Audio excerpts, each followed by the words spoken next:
Hola. Amanece hoy el país con una nueva polémica por una decisión del presidente Gustavo Petro. En este caso se trata del nombramiento del general Pedro Sánchez, del mayor general Pedro Sánchez, como nuevo ministro de la Defensa. Una medida que sorprende una vez más, porque siendo un gobierno de izquierda como el que lidera el presidente Petro, extraña que sea exactamente un gobierno de esta tendencia el que vuelva a nombrar un ministro de la Defensa militar. Recordemos que desde que terminó el gobierno de Virgilio Barco, en el tránsito hacia la nueva Constitución, el último ministro de Defensa militar fue el general Óscar Botero, nombrado en el año 90 por el presidente Virgilio Barco. Después vino el gobierno de César Gaviria y con él se inauguró la tendencia de ministros de defensa civiles que había permanecido hasta el día de hoy, en que el presidente Petro decide que haya un militar de nuevo a cargo de la cartera de defensa. Vamos a hacer un pequeño recuento solamente para ver que la polémica es tonta. El presidente Gustavo Petro no está haciendo nada en contra ni de la institucionalidad, ni del país, ni de la seguridad del país. Pero vamos a explicarlo despacio. Primero, la tendencia de nombrar ministros de defensa civiles cayó bien en el país a raíz de que Rafael Pardo fue nombrado por Gaviria como ese primer ministro de defensa civil en 1990. Cayó bien porque el país venía de una polarización fruto de la guerra que se vivía en dos grandes frentes. Uno, la guerra contra la insurgencia, el otro, la guerra contra el narcotráfico, y las fuerzas militares de Colombia dolorosamente estuvieron y están todavía, aunque en menor medida, involucradas en la guerra, en la violación del derecho internacional humanitario. En ese momento era bien visto que el país tuviera un ministro de la Defensa Civil, es decir, mandar el mensaje a las fuerzas militares de que en un Estado de derecho la civilidad manda sobre las armas legítimas del Estado. Sin embargo, la historia de los ministros de defensa civiles no es que haya sido un dechado de rosas. Los gobiernos desde Gaviria acá han nombrado personajes en algunos casos absolutamente ineptos y en otros casos peligrosamente vinculados con tendencias de corrupción. No fue el caso de Gaviria ni de Rafael Pardo, pero veamos el gobierno de Ernesto Samper. Su ministro de Defensa fue nada menos y nada más que Fernando Botero Sea.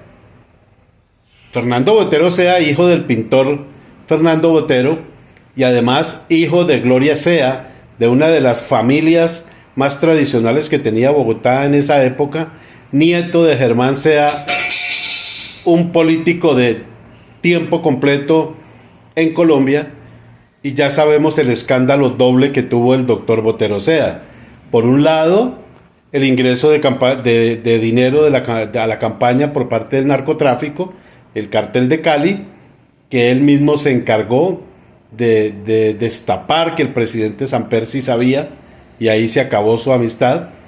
Y después el vergonzoso incidente cuando se supo que el doctor Botero Sea, un hombre de padre multimillonario y de madre multimillonaria, se robó recursos de la campaña que la Federación Nacional de Cafeteros y la organización Ardila Lule le habían dado legalmente a la campaña de Samper, y aprovechando la confianza y los apellidos del doctor Botero Sea, le consignaron directamente en su cuenta que él usó personalmente y recursos que jamás llegaron a la campaña. Y después vino el doctor Pastrana, que nombró al doctor Ramírez más por quitárselo de encima porque era el vicepresidente, y ya sabemos que los vicepresidentes en Colombia no sirven para nada.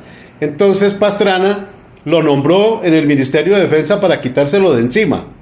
Pero recordemos que fue la época en que ese sí, el gobierno de Pastrana, le entregó a las FARC una porción de país, 42.000 kilómetros en el Caguán, para que hicieran y deshicieran solamente porque el doctor Andrés Pastrana quería ganarse el Premio Nobel de Paz. ¿De qué sirvió un ministro de Defensa Civil en esas condiciones?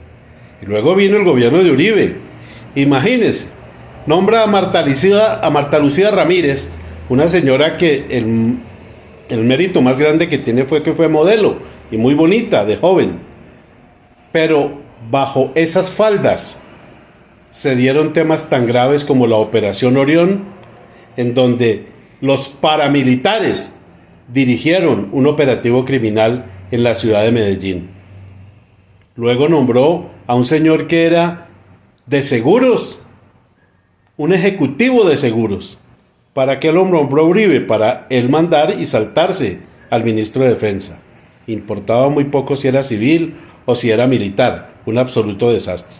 Y después llegó el doctor Juan Manuel Santos en el segundo gobierno de Uribe, y bajo la tutela de Santos los militares sí reconocieron su liderazgo, tanto que ese liderazgo lo llevó a ser el candidato del uribismo. Ya sabemos que después el doctor Santos afortunadamente abandonó las huestes del uribismo y nos regaló la paz en Colombia. Pero mire que Santos tampoco acertó.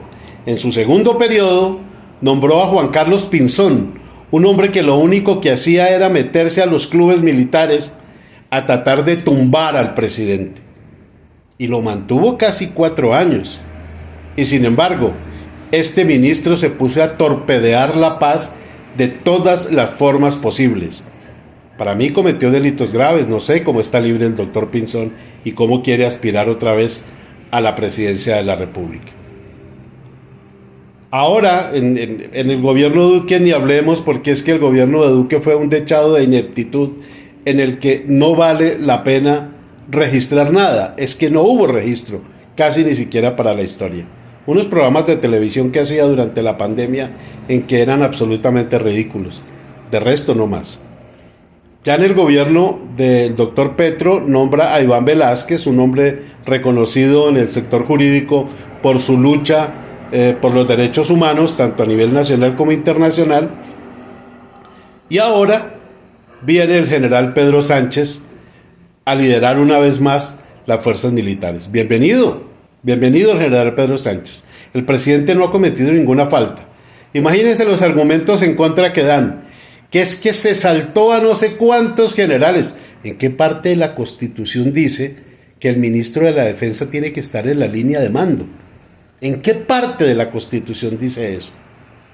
En cambio, el presidente quita de encima el argumento de que es un enemigo de las Fuerzas Armadas, cosa que no es cierta.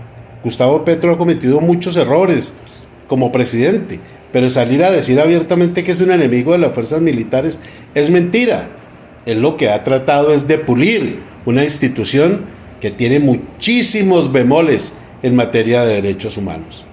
En conclusión, bienvenido el nuevo ministro de la Defensa, bienvenido que sea miembro de las Fuerzas Armadas de Colombia, y él, ojalá, lidere todas esas promesas de cambio que hizo el presidente Petro, entre ellas una de las más importantes, la transformación de las escuelas de policía y de las escuelas militares en Colombia, porque ahí es donde empezamos a formar oficiales y suboficiales respetuosos de los derechos humanos.